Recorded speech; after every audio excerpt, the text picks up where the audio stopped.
ang mamang nakabaro, walang iba, tayo pa natin. Ang aking kaklase yung high school, kaya ako nandito, si Mr. Jonathan Fernandez. Oo, magkaklase po kami sa Aklan. Basket ko po sila. Ibahay, Sulibong. Sulibong, kapag-anak ko rin. Hello po. Hello.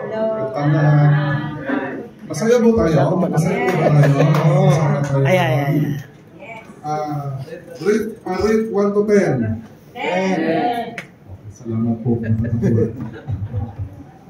Halos lahat na po, marami na pong nasabi yung nakasama natin dito ng mga information. Gusto nyo tadagdag? O sa sunod naman? Ito. Kailangan natin na mahalin yung sarili natin. Kasi kung paano natin minahal yung ibang mga practices na nakatulong din sa atin, mas maganda na mahalin din natin ito dahil tayo ay Pilipino. Tayo ay katutubo. Lahat po tayo ay katutubo. At willing po kami dito sa aming tribo na kung saan ang galing ang civilization ng bansang Pilipinas. Alam niyo ba yung history? Saan ang galing ang civilization ng bansang Pilipinas? Wala masyadong alam. Pero nanggaling po ang doon ng civilization ng bansang Pilipinas nanggaling sa Visayas. Bakit may mga Bisaya, may mga Ilonggo, may mga Cebuano sa Mindanao, galing po Bisaya. Yan din ako. Kaya yan ang sinasabing the Sri Visayan Empire. At yung stronghold ng Sri Visayan Empire ay ang pinakamarami ay nasa Panay Island dahil because of the terremoto. Doon po tayo galing kasi ang sinakyan nilang balangay, yun ang pinagalingan ng salitang barangay. Balangay. At yung tribo po na nandoon sa Panay na nanindigan na hindi napasakop sa Katsila na pumunta sa bundok at ginawang inakyos ng Katsila ng mga tulisan, yun po ang tribo namin. Kaya po na-award yung heritage, yung claim na ancestral domain dahil hindi po nawala yung tribo. Kundi pumunta sa bundok, doon na nirahan ang ayaw sa pagbobyero ng Katsila. At nagkataon na adapt natin yung IPRA-law ng Indigenous Peoples and nagkaroon ng future yung katutubo. Kasi kung walang IPRA-law, wala tayong pag-asa. Hindi natin na-claim yung lupa natin. So na-amend yung batas na yan, na-adapt yan dito, nagkaroon ng pag-asa ang sambayan ng Pilipino. Kasi siya ang may sovereign rights, yung Pilipino, tayo po yung Pilipinas.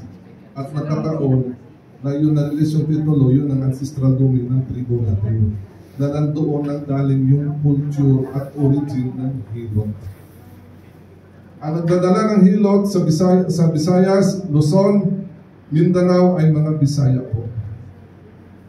Kasi ang Hilot ay Sri Visayan word. So yun ang origin. So, dinala natin yung practice nito, pinarecognize natin sa Department of Health na approve bakit culture po ng katutubo siya. Kung paano din-approve ng department yung acupuncture, yung Ayurveda, yung homeopathy, naturopathy, ganoon din po yung culture natin na kailangan i-regulate at i-promote kasi sariling atin. So ito na tayo ngayon. Mayroon na tayong identity. At kaya na natin pangmalaki yung sarili natin na mayroon tayong identity at alam natin kung saan tayo nanggaling. Napaghalaga po. Kasi bilang Filipino o bilang Maharlikans o kung anong tawag natin sa sarili bilang Indio, kailangan alam natin kung anong pagkataong meron tayo. Kasi pag lost tayo, hindi natin alam. Tawa tayo. Kasi ano mangyari? Hirap. So pag alam natin ito, identity natin, proud tayo. At proud tayo. Itong program natin ngayon, isa lang ito sa program ng Traditional Hilot Society pagdating sa training education. Mayroon po tayong malawak na programa na pagdating sa kabuuan niya, yung structure niya. Meron pa tayong wellness tourism, mayroon pa tayo food agriculture, may livelihood program na tayo sa community. Kasi may program na tayo doon sa, sa community-based program. Nakarapatan ng bawat Pilipino na pupumalakay magtanim ng plant their own herbal medicine, di ba? At maturuan natin na sa panggagamot. Kasi ang susi ng kung paano tayo maangat sa kahirapan, health eh. Mahalaga yun eh. Kung hindi tayo naalis dun sa sakit lagi, ano mangyayari sa atin? Wala. Health is wealth. So, pagtigihan po natin ito, kayo po mga pioneers, at welcome po kayo na sumanib sa organisasyon natin at magtulungan po tayo. Handa po ang Traditional Healing Society na hanap po sa atin lahat para isulong nito.